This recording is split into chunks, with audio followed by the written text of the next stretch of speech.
Hi, thank you so much for joining us at the Gazette. I'm Natasha Lynn. Here are your top stories for the week. Colorado is quickly falling as a destination people want to move to in the U.S., according to U-Haul.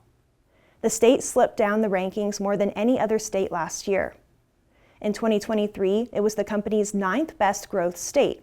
But for 2024, U-Haul found Colorado dropped down to the bottom 10, falling 31 places to number 40, and marking the largest ranking drop of any state this year. A 21-year-old woman by the name of Sydney Howell died in a crash involving a motorcycle last Thursday in Monument. Colorado State Patrol said it was a two-vehicle crash at West Baptist Road and Leather Chaps Drive. One reason there are ongoing fights over the balance of power between states and the federal government is because some of the federal government's powers and states' powers are concurrent, leaving some to say politicians are setting a bad example by picking and choosing which federal laws they follow.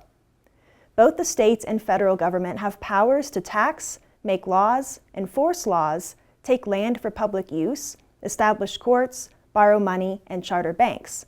And because of that overlap, there have been court cases in which states have argued that the federal government cannot commandeer states to enforce laws they disagree with. Lawyer Steve Zansberg says supremacy is the part of the Constitution that says that the federal government, when acting in pursuance of the Constitution, basically trumps state governments. At a news conference last Friday afternoon, the Las Vegas Metro Police Department released more information about the possible motive that led to an active-duty military member committing suicide and blowing up a Tesla Cybertruck on New Year's Day in front of Donald Trump's hotel in Las Vegas. Notes found on the phone of Green Beret and Colorado Springs resident Matthew Livelsberger suggest his actions were intended as a wake-up call to America. A message read by authorities says, quote, "This was not a terrorist attack, it was a wake-up call. Americans only pay attention to spectacles and violence.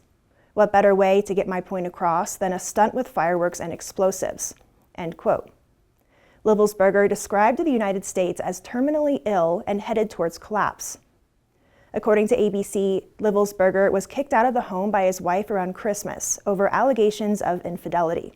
And an ex-girlfriend of Livelsberger claimed that he suffered a traumatic brain injury in 2019 during a tour in the Middle East. In the press conference, it was also released that he used generative AI, including ChatGPT, to help plan the attack.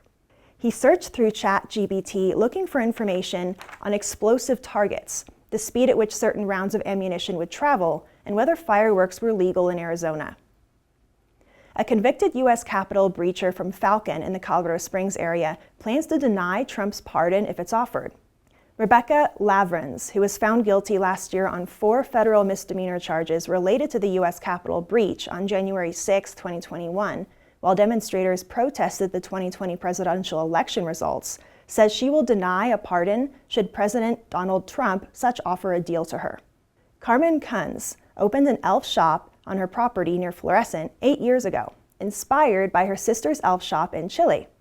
She learned how to create elves out of cold porcelain and now has about 4,000 creations inside her shop. She sells her creatures at festivals and the Colorado Renaissance Festival, but elf lovers can also visit her showroom. Some big concerts are coming to Colorado this year, with Coldplay, Justin Timberlake, Post Malone, Sting, Linkin Park, Metallica, and Kelsey Ballerini, among other popular artists, all set to perform in Colorado in 2025. Mitch Yellen, the owner of Altitude Hospitality Group, is reimagining Pinery North after the sale of the building failed into a plan for a culinary center, which will be called the Homestead Collective. The first phase will open in March, with the building fully open by May. It'll have restaurants, an outdoor skating rink, and volleyball and pickleball courts. Thanks so much for sticking with us. Keep an eye out for new stories coming out every day, online on Gazette.com, on our social media channels, and on our YouTube TV channel. We'll see you back here next week.